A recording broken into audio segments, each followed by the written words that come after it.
Selamat datang di Komisi Remaja kita, selamat datang di First Service.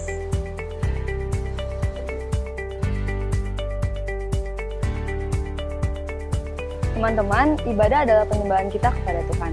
Untuk itu, mari kita mempersiapkan diri kita untuk menyembah Dia dan juga menikmati Dia. Mari kita memakai pakaian yang sopan, menyiapkan Alkitab kita, dan juga mematikan notifikasi HP kita supaya kita juga bisa lebih fokus untuk beribadah kepada Tuhan. Selamat beribadah teman-teman, Tuhan Yesus memberkati.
teman-teman, selamat datang di Komisi Remaja kita.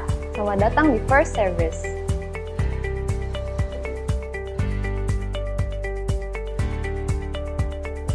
Teman-teman, ibadah adalah penyembahan kita kepada Tuhan. Untuk itu, mari kita mempersiapkan diri kita untuk menyembah Dia dan juga menikmati Dia. Mari kita memakai pakaian yang sopan, menyiapkan Alkitab kita, dan juga mematikan notifikasi HP kita supaya kita juga bisa lebih fokus untuk beribadah kepada Tuhan. Selamat beribadah teman-teman, Tuhan Yesus memberkati.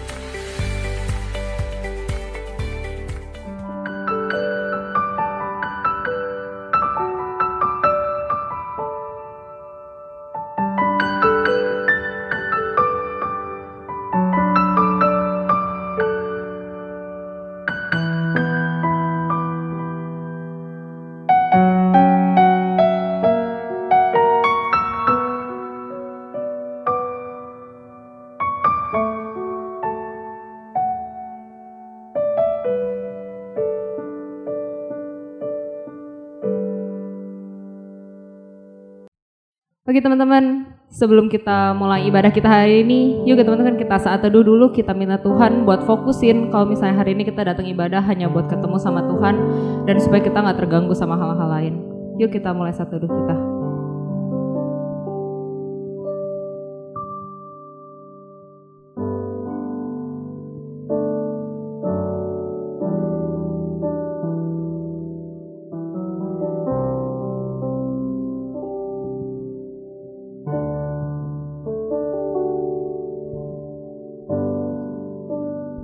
Amin.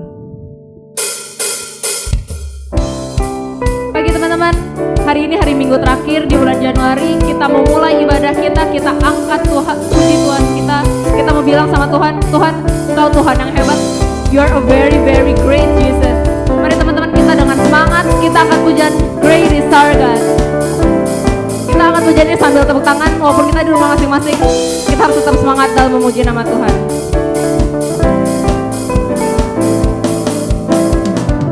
Pelukis cakrawala, merangkai jagat raya, pencipta alam semesta,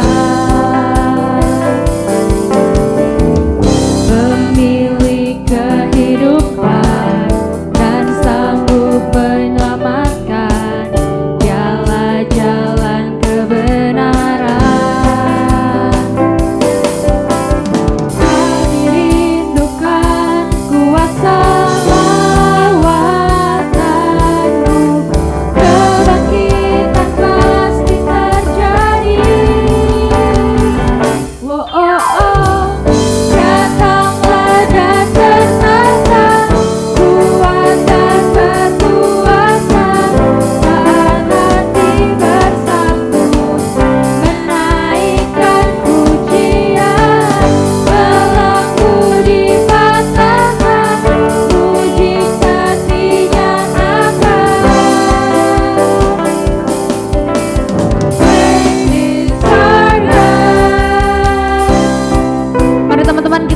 Jadi dari awal lagi kita menyatakan betapa hebatnya Tuhan kita.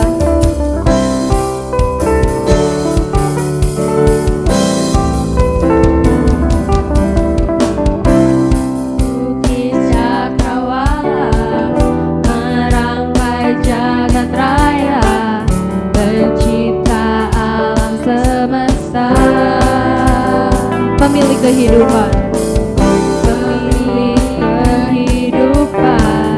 Dan sanggup menyelamatkan, dialah jalan kebenaran.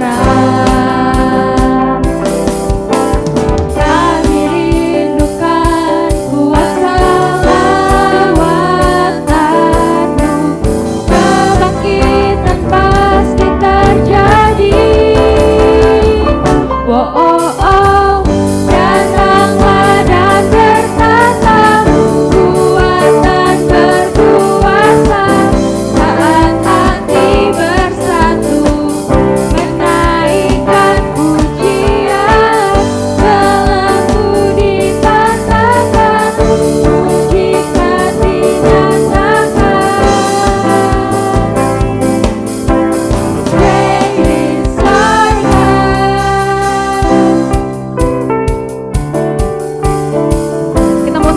Tuhan, kami rindukan lawatan Kau Tuhan.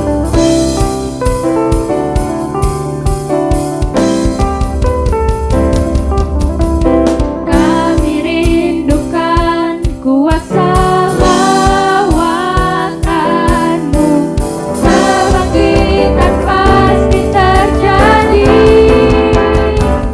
Oh, oh, oh, datanglah dan bertata, kuat dan berkuasa, saat hati bersatu, menaikkan pujian, dalamku dikatakan, mujizat dinyatakan. Reign is our God.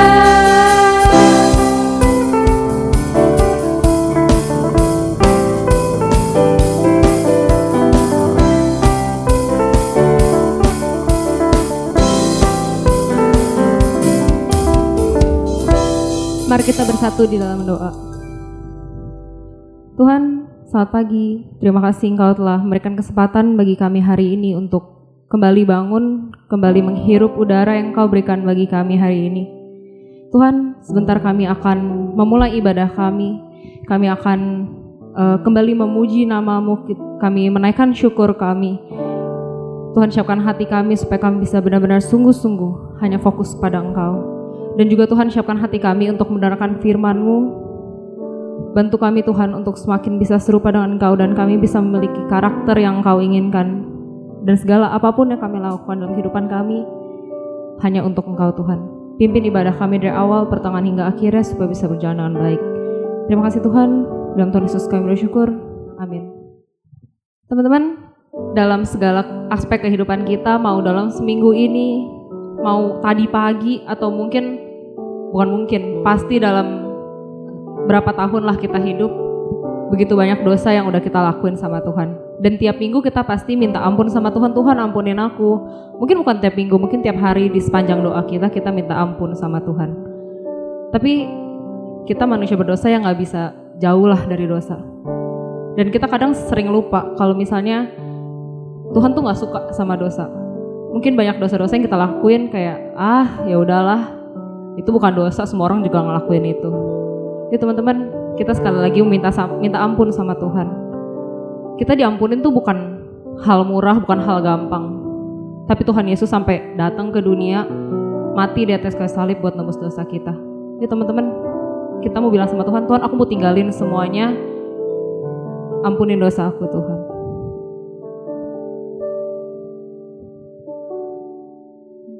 Bukan dengan barang fana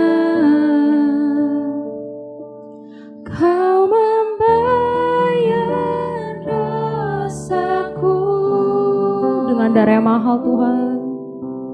Dengan darah yang mahal, tiada noda dan celah. Bukan dengan emas perak Kau menebus diriku, oleh segenap kasih dan pengorbananmu. Ku telah mati dan tinggalkan jalan hidupku yang lama. Semuanya sia-sia dan tak berarti lagi. Hidup ini ku letakkan pada mesbah-Mu ya Tuhan. Jadilah pada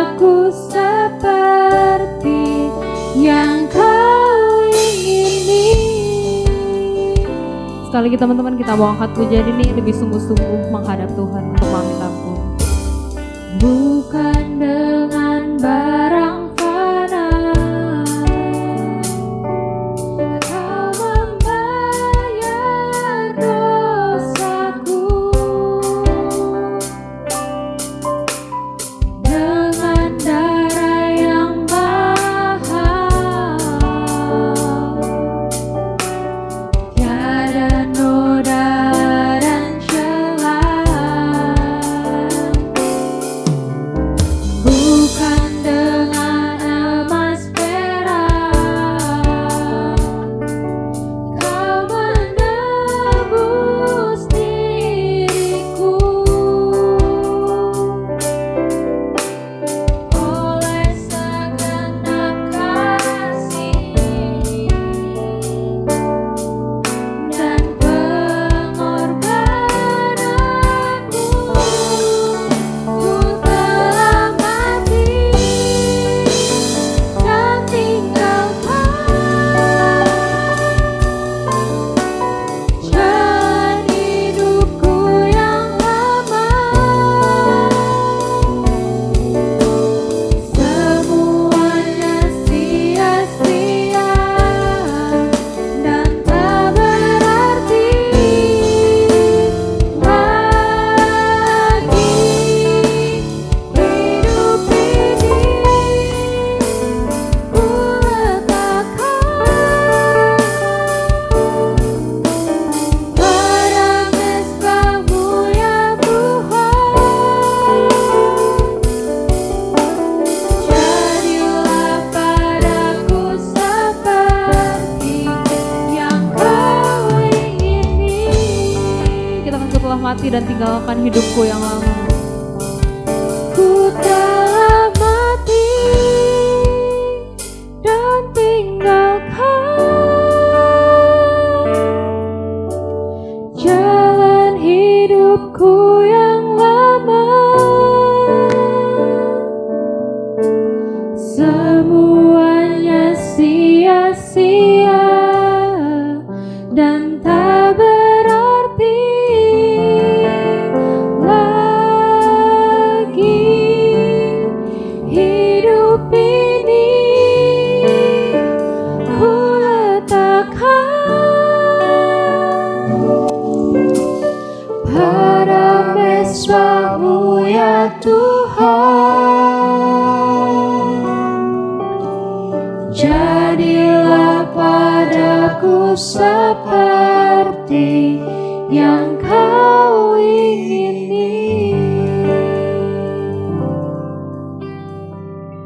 Teman-teman, mari kita datang kepada Tuhan pada saat ini. Kita itu diberikan tugas oleh Tuhan kita Yesus Kristus untuk menjadi serupa dengan Dia. Tapi tugas dan tanggung jawab itu seakan-akan hanya menjadi nomor 2 dalam hidup kita. Kita tahu teman-teman, ketika Allah memberikan perintah kepada kita untuk menjadi serupa dengan Dia, adalah perintah yang harus kita laksanakan. Dan kita tahu, ketika kita tidak bisa melaksanakan dan kita tidak mau melaksanakan perintah itu adalah pelanggaran kita di hadapan Allah. Maka saat ini saya mengajak teman-teman semuanya untuk mengakui segala kesalahan ini di hadapan Allah. Untuk mengakui kegagalan kita menjadi serupa dengan Kristus di dalam hidup kita setiap hari. Dan kita mohon agar Kristus Yesus memberikan anugerahnya kepada kita. Tuhan, Engkau tahu kedalaman hati kami. Engkau tahu setiap karakter kami. Engkau tahu hari-hari kami. Engkau tahu segala sesuatu yang ada dalam diri kami. Dan Engkau tahu juga kegagalan kami di dalam melakukan firman-Mu, di dalam melakukan tugas dan tanggung jawab menjadi serupa dengan Engkau dalam hidup ini. Kami gagal membawa tugas ini. Kami gagal melaksanakan tugas ini ya Tuhan. Dan kami mengakui di hadapan Tuhan bahwa kami bersalah. Untuk itu limpahkanlah kepada kami anugerah-Mu. Limpahkanlah kepada kami kasih setia-Mu Tuhan. Pulihkanlah kami dari kesalahan kami ini. Dan tolong kami agar di hari-hari kami yang akan datang ini, kami kembali menjalankan hidup ini di dalam tanggung jawab membawa nama Kristus di dalam hidup kami. Dalam nama Yesus, Juru Selamat kami yang hidup, kami sudah berdoa. Amin. Ku telah mati dan tinggalkan cara hidupku yang lama. Semuanya sia-sia dan tak berarti lagi. Hidup ini ku letakkan pada mezbah-Mu ya Tuhan. Jadilah padaku seperti yang Kau ingin.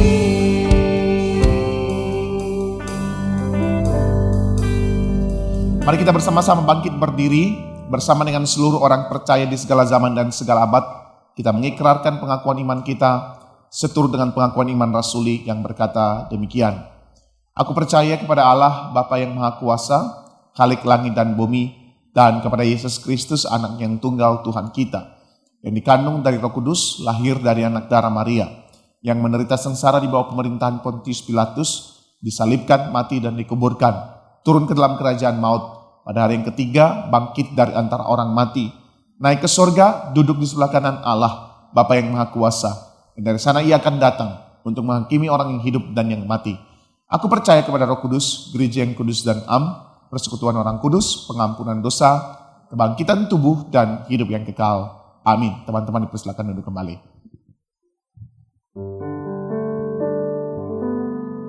Teman-teman, bentar lagi kita mau dengerin firman Tuhan.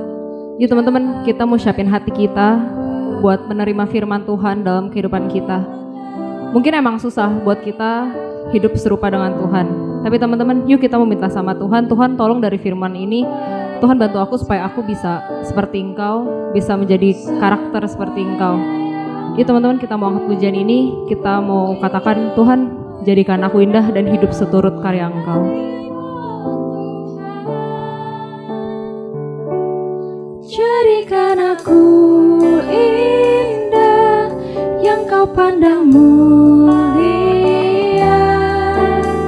seturut karya-Mu di dalam hidupku. Ajarku berharap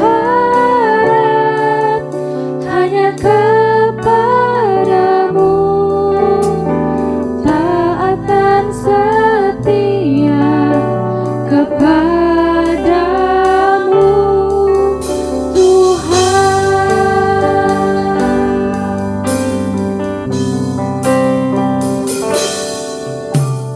Ku datang ya Bapa dalam kerinduan,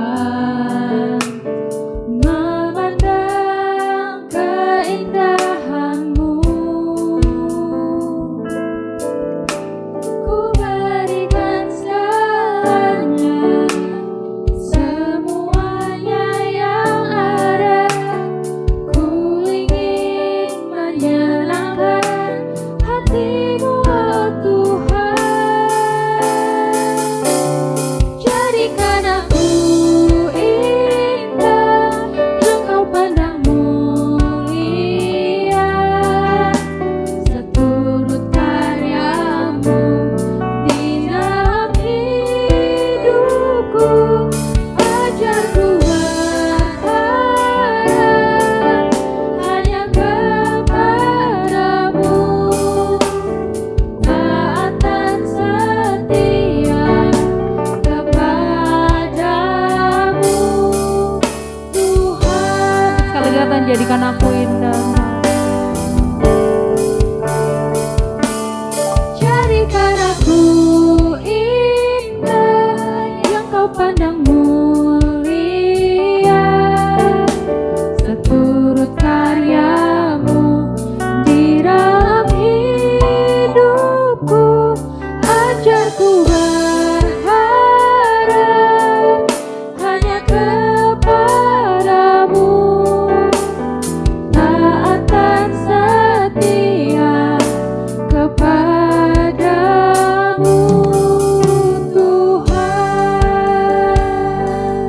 Dipersilakan kepada hambanya.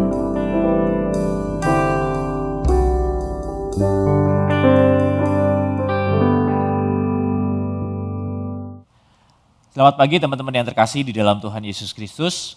Saat ini kita akan sama-sama mendengarkan akan kebenaran firman Tuhan. Tetapi sebelum itu mari kita akan sama-sama tundukkan kepala, kita berdoa. Kita mohon pimpinan Tuhan untuk Tuhan boleh menolong kita mengerti akan firman Tuhan. Mari kita berdoa bersama. Tuhan Allah Bapa yang bertahta di dalam kerajaan surga yang mulia.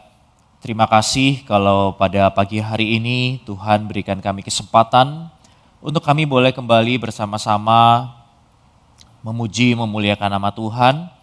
Dan saat ini kami mau mendengarkan akan kebenaran firman Tuhan.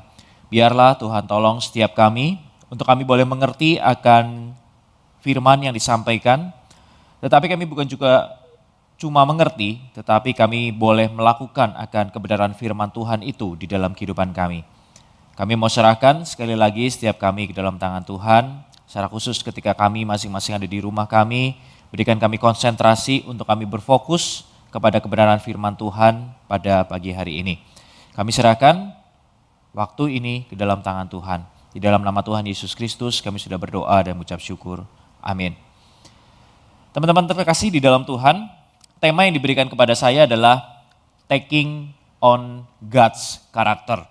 Saat ini kita akan sama-sama membaca satu kebenaran firman Tuhan dari Efesus. Efesus pasal yang keempat, ayatnya yang ke-20 sampai dengan ayat yang ke-24. Saya akan membacakan untuk kita semua, Efesus pasal yang keempat, ayat yang ke-20 sampai dengan ayat yang ke-24. Demikian bunyi firman Tuhan. Tetapi kamu bukan demikian, kamu telah belajar mengenal Kristus, karena kamu telah mendengar tentang Dia dan menerima pengajaran di dalam Dia menurut kebenaran yang nyata dalam Yesus. Yaitu bahwa kamu berhubung dengan kehidupan kamu yang dahulu harus menanggalkan manusia lama yang menemui kebinasaannya oleh nafsunya yang menyesatkan. Supaya kamu dibaharui di dalam roh dan pikiranmu dan mengenakan manusia baru yang telah diciptakan menurut kehendak Allah di dalam kebenaran dan kekudusan yang sesungguhnya.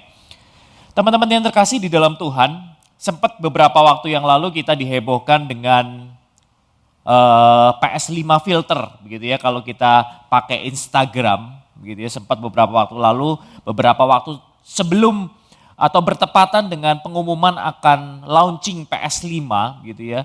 Di Instagram itu muncul PS5 filter dan orang rame-rame membuat foto dan lalu mempostingnya dan menguploadnya di media sosial dan orang-orang kagum, wah udah punya nih PS5 padahal kemarin baru launching begitu ya. Nah teman-teman yang terkasih di dalam Tuhan, dan kehebohan ini ditambah lagi juga dengan kreativitas netizen. Biasa tuh kalau netizen kalau udah punya sesuatu kreativitas itu udah gak bisa ditahan gitu ya.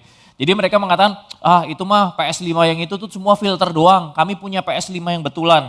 Jadi PS5 yang betulan apa? Ya ini tadi tuh kan, PS2 ditambah PS3 kan jadi PS5 begitu ya. Atau PS1, nah teman-teman yang gak tahu tuh yang di pojok kanan atas dari layar teman-teman itu adalah sebetulnya PS1.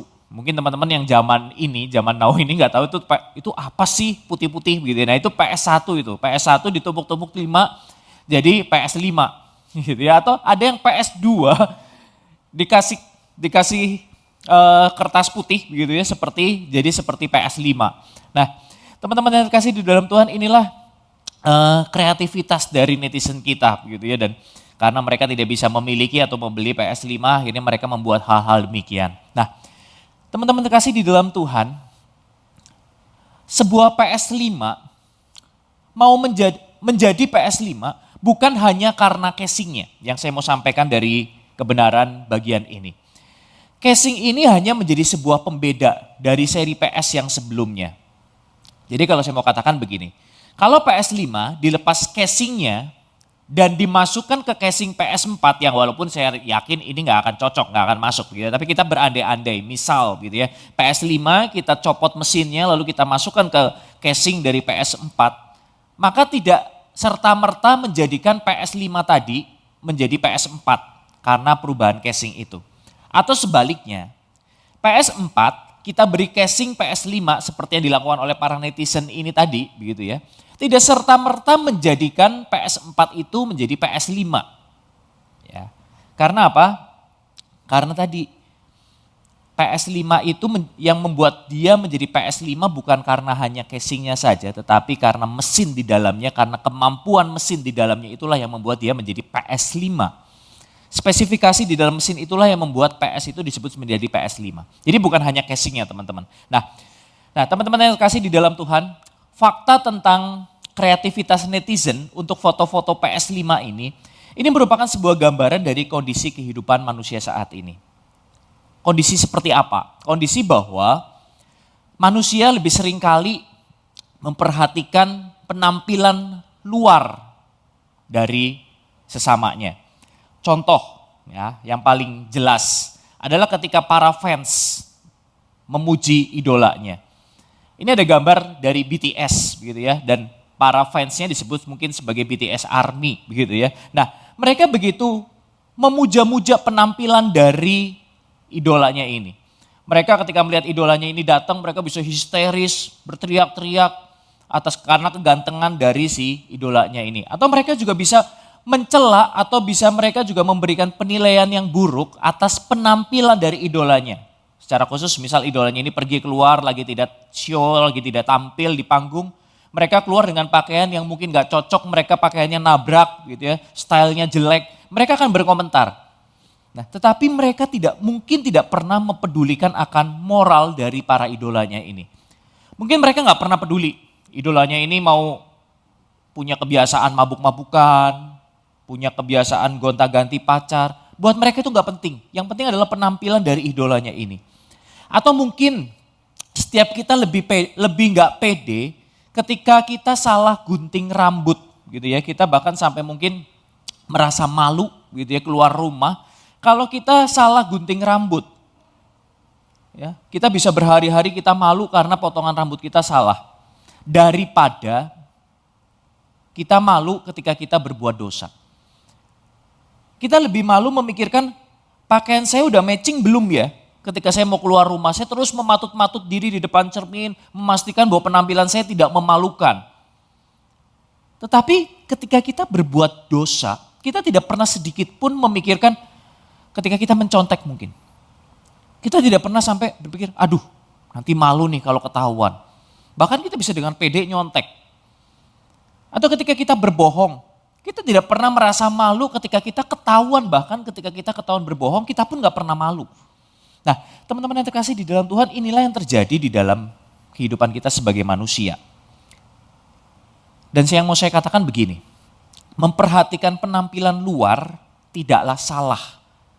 Tetapi ketika penampilan luar ini tidak sama dengan yang ada di dalam, tentu saja hasilnya akan sangat mengecewakan. Ya, mengecewakan tentu saja bukan untuk diri kita, tetapi untuk orang lain di luar sana. Contoh, ketika kita mungkin lihat teman kita yang pakai pakaiannya pakaian bermerek, lalu pakai sepatu yang bermerek, pakai HP yang terbaru, seri yang terbaru. Tapi ternyata waktu kita tahu bagaimana kehidupan orang tuanya adalah sebetulnya orang tua yang tidak mampu. Respon kita apa ketika kita mengetahui hal ini? Kita tentu menjadi tidak respect bukan dengan si anak ini. Kita mengatakan, wah anak ini gak tahu diri. Papa mamanya gak mampu tapi hidupnya glamor gitu ya. Orang yang gak tahu diri. Kita pasti akan berkata demikian. Atau yang lebih ekstrim lagi. Kita juga sering dengar orang berkata, orang itu kelihatannya alim ya. Rajin pelayanan di gereja. Kalau bicara selalu kutip ayat firman Tuhan. Tapi saya pernah lihat juga dia juga suka nyontek. Dia juga suka nonton film porno. Dia juga suka bohong. Nah, teman-teman bukankah ini hal yang memalukan ketika kita memperhatikan penampilan luar kita tetapi kita tidak pernah memikirkan akan penampilan di dalam diri kita. Nah, teman-teman yang terkasih di dalam Tuhan, Paulus di dalam suratnya kepada jemaat yang ada di Efesus, menegur jemaat yang ada di Efesus tentang sikap hidup yang seperti ini. Artinya ketika jemaat-jemaat yang ada di Efesus, ketika mereka hidup sebagai orang percaya, mereka mengatakan bahwa mereka sudah percaya kepada Tuhan Yesus Kristus. Tetapi di dalam sikap hidup mereka, di dalam praktek hidup mereka, mereka ternyata tidak berbeda dengan orang-orang yang tidak pernah mengenal Kristus atau yang belum percaya kepada Tuhan Yesus. Nah, oleh karena itulah maka Paulus menuliskan surat kepada jemaat yang ada di Efesus. Nah, apa yang dituliskan oleh Paulus kepada jemaat di Efesus? Paulus yang pertama jelas tentu saja adalah Paulus ingin menegur cara hidup jemaat di Efesus, cara hidup yang salah tadi, yang saya katakan bahwa ketika mereka sudah menjadi orang percaya, tetapi mereka juga masih hidup seperti orang yang tidak kenal Tuhan. Jadi mereka masih melakukan dosa, mereka masih hidup seperti dulu sebelum mereka mengenal Tuhan Yesus. Lalu yang kedua, tujuan Paulus ketika menuliskan surat kepada jemaat di Efesus adalah sebetulnya Paulus mau mengingatkan supaya jemaat di Efesus supaya hidup sesuai dengan identitas mereka. Paulus ingin mengingatkan, Paulus ingin menegur jemaat di Efesus supaya mereka hidup sepadan dengan identitas mereka sebagai orang yang telah ditebus oleh Kristus. Jadi Paulus seolah-olah mau mengingatkan bahwa hidupmu itu sudah ditebus oleh Kristus. Maka seharusnya penampilan luar atau kehidupan yang dilihat oleh orang lain seharusnya adalah sama seperti identitas yang sudah kamu miliki, identitas baru yang sudah kamu miliki itu. Sebuah kehidupan baru yang sudah ditebus oleh Kristus itu. Harus ada kesepadanan, harus ada hal yang sama. Nah, kalau kita melihat di dalam Efesus pasal 4 ini teman-teman, di ayatnya yang ke-20, ya. Ayat yang ke-20 ini dimulai dengan kata tetapi. Ya. Nah, kalau kita dengar kata tetapi, ya, jadi kata tetapi ini berarti seringkali digunakan untuk menunjukkan sebuah kondisi yang saling bertentangan tentu saja. Ya. Nah, jadi ketika kita mendengar ada kata tetapi, ya, berarti kata setelah kata tetapi pasti akan bertentangan dengan kata sebelum kata tetapi ini. Ya, jadi pasti kontras antara kalimat sebelum kata tetapi dan kalimat sesudah kata tetapi itu pasti kontras. Ya, pasti tidak akan pernah sama.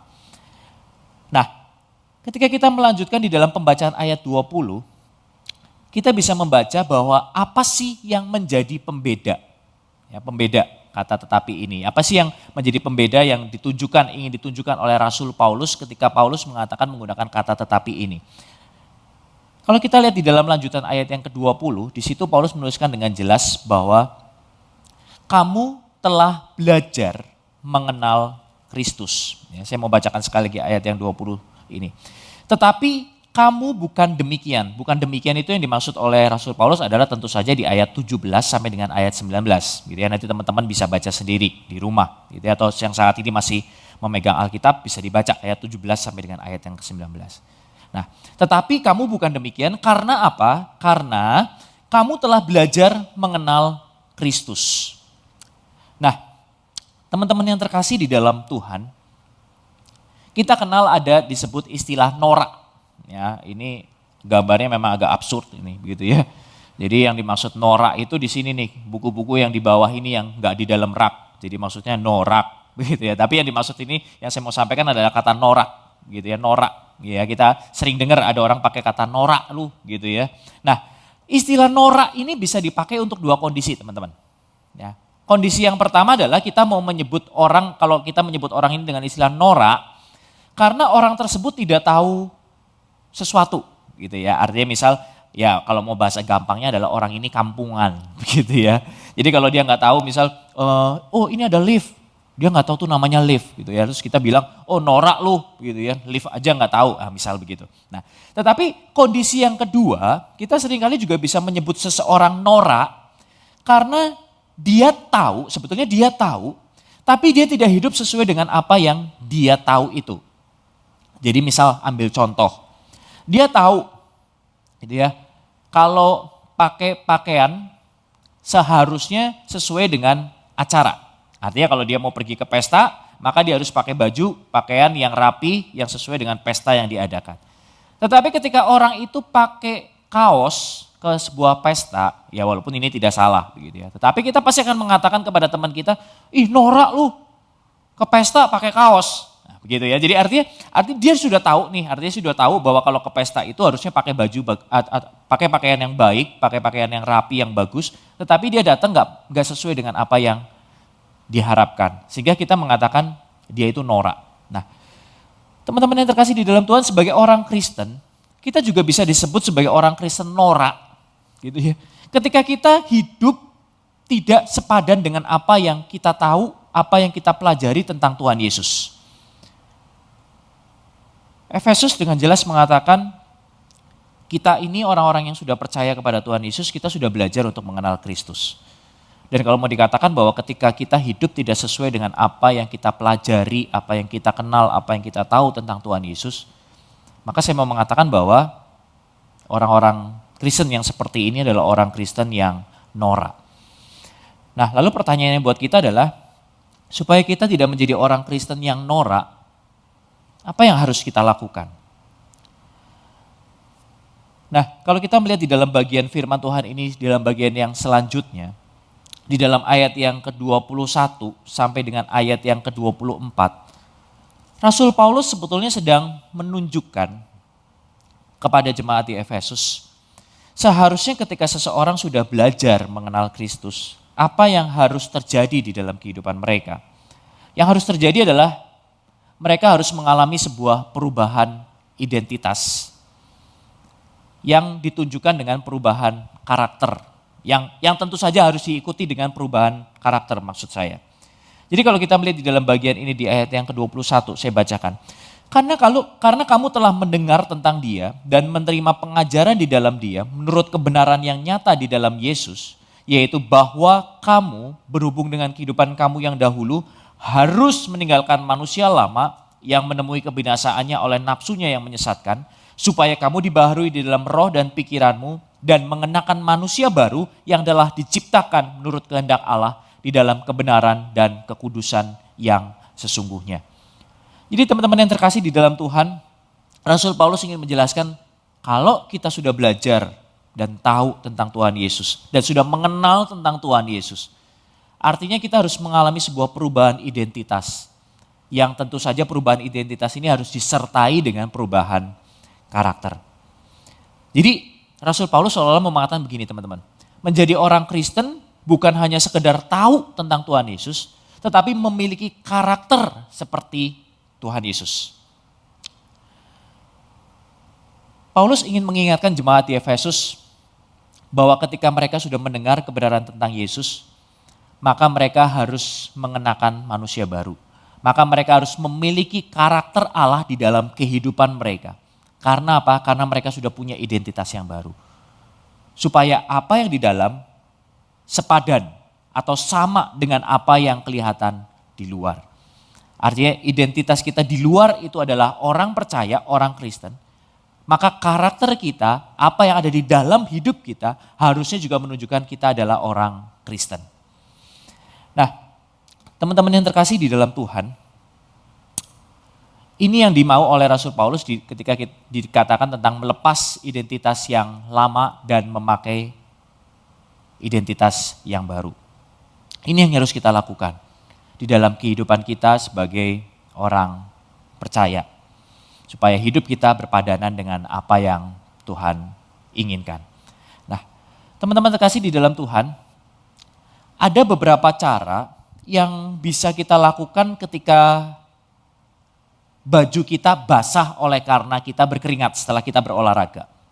Ya, jadi ketika kita udah keringetan gitu ya, lalu kita udah punya satu kaos atau baju ganti yang baru, ada beberapa cara, ada beberapa pilihan tindakan, opsi tindakan yang bisa kita lakukan untuk supaya kaos yang kita pakai ini yang basah oleh keringat ini tidak menjadi bau. Ya, yang pertama adalah kita melepas kaos kita yang basah oleh keringat itu, lalu kita ganti dengan kaos yang baru, kita pakai langsung kaos yang baru itu. Atau yang kedua, kita nggak ganti kaos kita yang basah oleh karena keringat itu, tapi kita langsung pakai deodoran. Atau yang ketiga, opsi yang ketiga adalah kita lepas kaos kita yang basah oleh keringat, lalu kita pakai deodoran, dan kita pakai kaos yang baru. Nah, dari ketiga kemungkinan yang bisa kita lakukan waktu kita mau mengganti atau ketika kaos kita basah oleh karena keringat, yang bisa kita lakukan dari ketiga opsi ini, saya rasa kita semua setuju, hasil yang paling maksimal, artinya paling maksimal ini adalah hasil yang paling sesuai dengan apa yang kita harapkan, artinya supaya baju kita atau diri kita tidak mengganggu orang lain dengan bau yang kurang sedap. Maka pilihan yang paling baik adalah pilihan yang ketiga, tentu saja, bukan teman-teman? Ya, artinya kita lepas kaos kita yang basah, kita pakai deodoran, dan kita pakai kaos yang baru yang tidak berkeringat itu, kaos yang kering ini. Nah, analogi ini teman-teman yang terkasih di dalam Tuhan mau menunjukkan bahwa ketika kita mau hidup dengan karakter Tuhan Yesus, ketika kita mau hidup menjadi sungguh-sungguh pengikut Tuhan Yesus, tentu saja di dalam hidup ini kita tidak bisa atau tidak punya pilihan untuk tetap memiliki karakter hidup kita yang lama. Kita tidak mungkin bisa hidup dengan dua identitas yang saling bertentangan. Artinya tadi kalau ada pilihan keempat sebetulnya teman-teman, cara yang paling ekstrim, dan ini saya pikir tidak mungkin kalian lakukan. Ketika kaos kita basah oleh keringat, yang kita lakukan hanya apa? Kita tidak melepas kaos kita yang berkeringat, tapi kita langsung ambil kaos yang baru dan kita dobelkan gitu ya, kita pakai bersama-sama dengan kaos yang basah oleh keringat. Itu pasti cara yang tidak mungkin akan kita lakukan. Cara yang akan kita lakukan pasti tentu saja minimal kita akan lepas kaos kita, gitu ya, kita kaos yang sudah basah oleh keringat itu dan kita ganti dengan yang baru. Nah, ini mau menunjukkan sebuah kebenaran teman-teman, bahwa kita di dalam hidup ini tidak bisa hidup dengan dua identitas yang saling bertentangan. Kita tahu aktor ini, dia sudah almarhum teman-teman, aktor yang bernama Heath Ledger ini. Dia adalah salah satu aktor yang pernah dipercaya untuk memerankan karakter Joker, musuh dari Batman. Nah, dari beberapa aktor yang pernah memerankan menjadi Joker, beberapa orang mengatakan inilah aktor terbaik yang bisa memerankan Joker. Dan Ledger ini menjadi Joker di dalam sequel Batman The Dark Knight. Nah, tetapi satu fakta begini teman-teman, tidak lama setelah syuting Batman ini selesai, gitu ya, Ledger ditemukan tewas karena overdosis.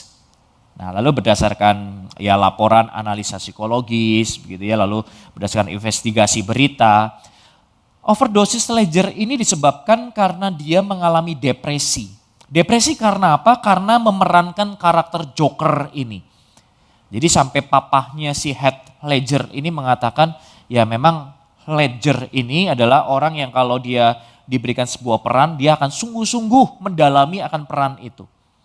Dan dikatakan bahwa Ledger ini terlalu dalam masuk ke dalam karakter Joker yang psikopat ini. Dan akhirnya si Ledger ini nggak tahan dengan keberadaan itu. Nah, sekali lagi fakta ini saya mau paparkan untuk menunjukkan bahwa manusia sebetulnya tidak bisa memiliki kemampuan untuk hidup dalam dua identitas atau karakter di dalam kehidupannya sekaligus.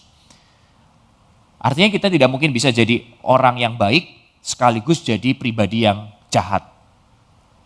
Kecuali tentu saja saya mau mengatakan orang tersebut memiliki kelainan psikologis gitu ya. Dia punya kelainan, punya kepribadian ganda. Itu beda lagi gitu ya. Tetapi orang yang normal, dia tidak bisa hidup di dalam dua identitas atau karakter secara bersamaan. Beberapa waktu lalu saya suka nonton video di YouTube gitu ya tentang orang yang merestorasi benda-benda elektronik yang lama yang sudah karatan. Jadi sampai yang paling ekstrimnya dia nemu handphone di tempat barang rongsok dan handphone ini udah kotor banget gitu ya, udah kotor, udah pokoknya rusak lah. Ini pasti handphone yang udah nggak bisa nyala lagi begitu ya. Nah lalu orang ini membawa pulang ke rumah dan dia akan merestorasi handphone ini. Handphone yang sudah karatan, udah kotor, udah kena lumpur segala macam. Nah yang menarik adalah di dalam setiap proses yang dia lakukan, jadi dia merestorasi ada handphone, ada tablet, gitu ya, ada banyak pokoknya barang-barang elektronik yang dia temukan, dia akan berusaha untuk merestorasi. Nah tetapi ada kesamaan di dalam dia merestorasi barang-barang elektronik ini. Ya di dalam setiap proses itu tahap pertama yang dilakukan adalah apa? Dia akan membuka semua komponen dari barang elektronik itu. Dan yang dilakukan pertama adalah apa? Dia membuang karat-karat dan kotoran-kotoran yang menempel. Ya, dia cuci, dia bersihin dulu semua. Nah, baru setelah itu dilakukan pengecekan bagian-bagian yang masih bisa berfungsi dan bagian-bagian yang sudah tidak berfungsi. Nah, untuk bagian yang masih bisa berfungsi akan dipakai lagi dan bagian yang sudah tidak berfungsi akan dicarikan penggantinya. Dia akan dibuang dan akan dicarikan penggantinya. Dan akhirnya adalah hasilnya HP yang rusak ini atau barang elektronik yang rusak ini bisa dipakai kembali. Nah, apa yang ingin saya sampaikan dari bagian ini? Bagian ini adalah menjadi sebuah analogi kehidupan kita di hadapan Tuhan sebetulnya teman-teman. Kita semua adalah sebetulnya orang-orang berdosa, orang-orang yang sudah tidak berguna, dan orang-orang yang sudah rusak.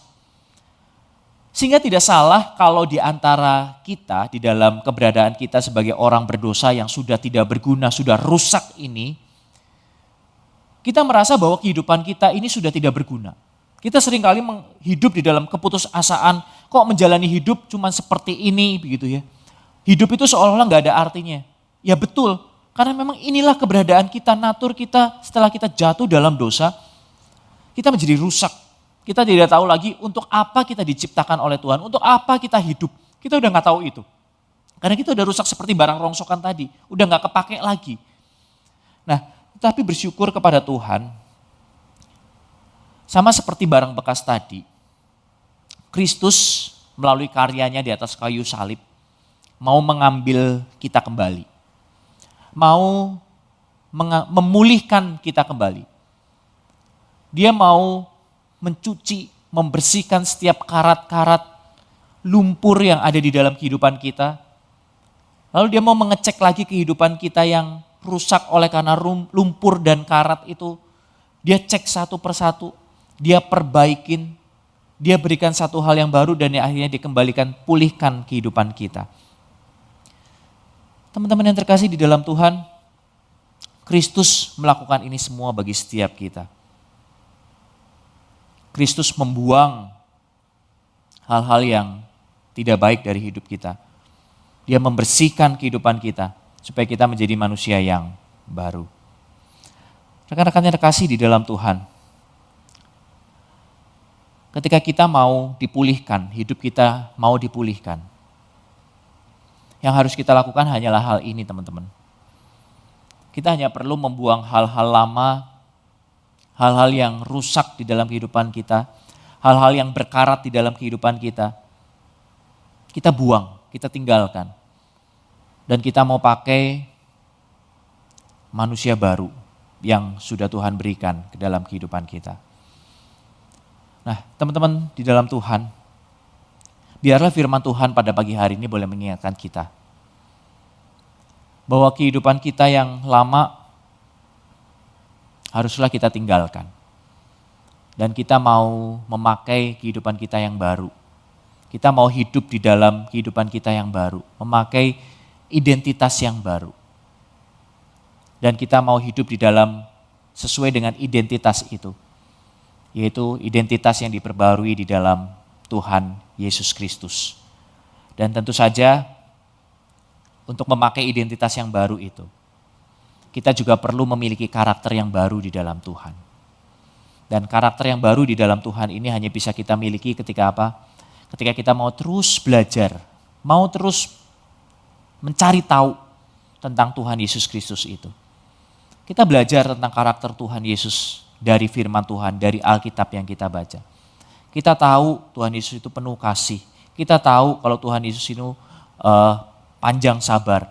Kita tahu kalau Tuhan Yesus itu mengampuni. Dari Alkitab. Dan kita mau memiliki karakter dari Tuhan Yesus itu juga di dalam kehidupan kita. Pertanyaannya buat kita saat ini adalah, apakah kita masih membaca firman Tuhan? Apakah kita masih terus belajar mencari tahu tentang siapa Tuhan itu di dalam kehidupan kita?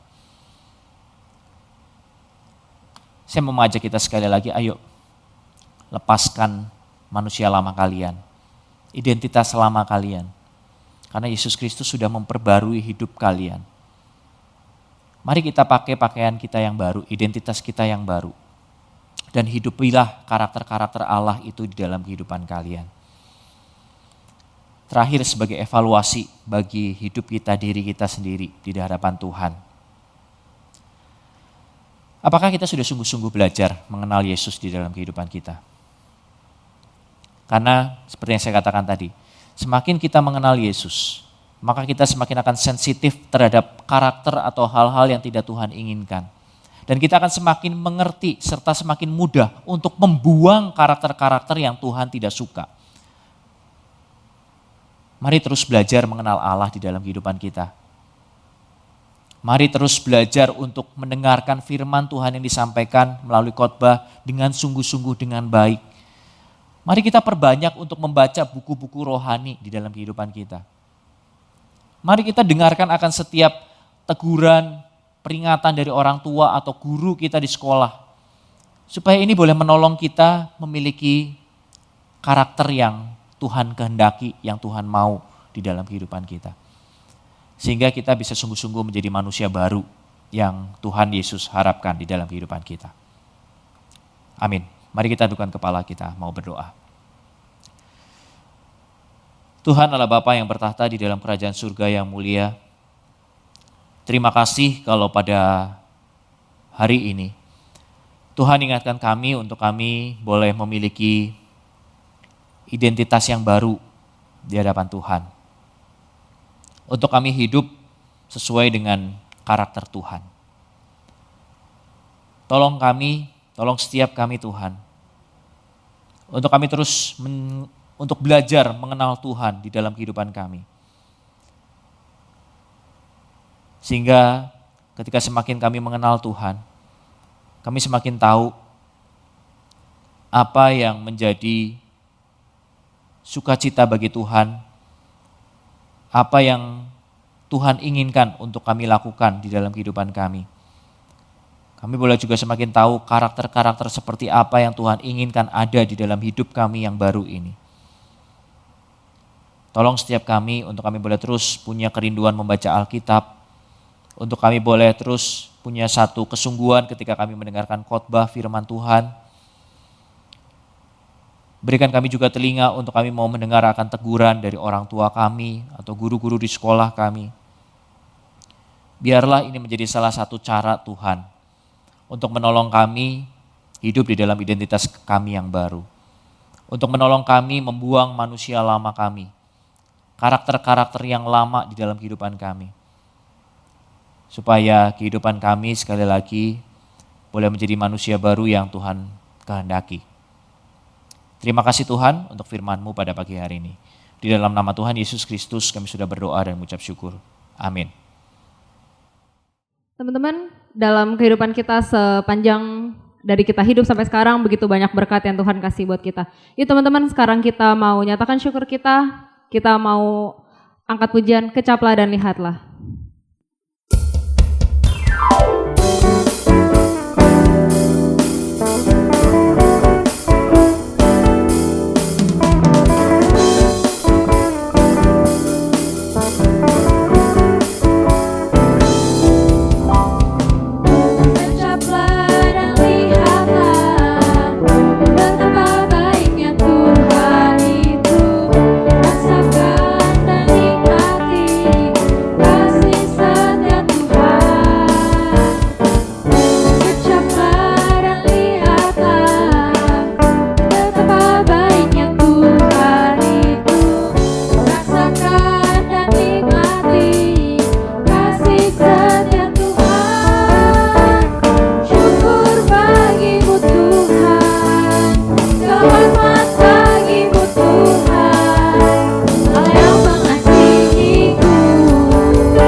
Pujian ini kita mau katakan kecaplah dan lihatlah betapa baiknya Tuhan itu.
waktu bagi kami untuk memberikan persembahan kepada Tuhan. Dan persembahan kami yang sesungguhnya adalah seluruh jiwa, seluruh tubuh, dan seluruh keberadaan kami. Terimalah persembahan uang ini ya Tuhan. Biarlah uang ini Tuhan pakai seturut dengan kehendak Tuhan sendiri. Bapa di surga, pada saat ini kami akan mengakhiri kebaktian kami. Dan kami mohon kepada Tuhan, biarlah Engkau memberkati kami. Kiranya kasih daripada Allah Bapa, anugerah daripada Yesus Kristus, pertolongan daripada Roh Kudus, senantiasa bersama dengan kita dari hari ini sampai Maranatha, Tuhan Yesus datang kembali. Amin. Saat teduh teman-teman, Tuhan Yesus memberkati.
thunders roar, I shout your praise.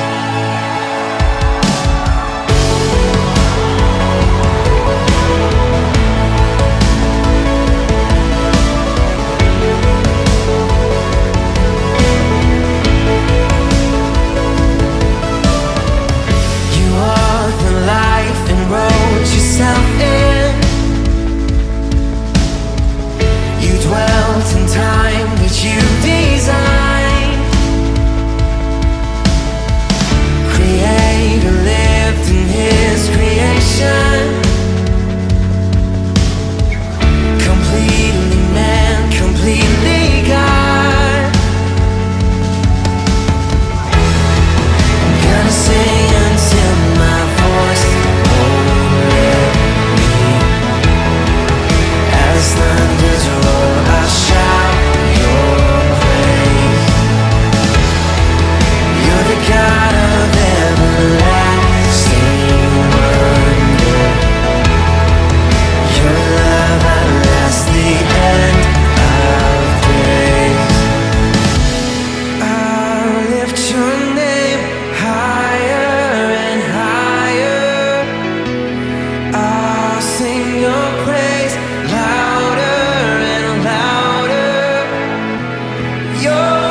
lift your name higher and higher. I'll sing your praise louder and louder. Your love goes deeper and deeper. You reign forever. You lift it up. I lift your name higher and higher. I sing your praise louder and louder. Your love goes deeper and deeper. And you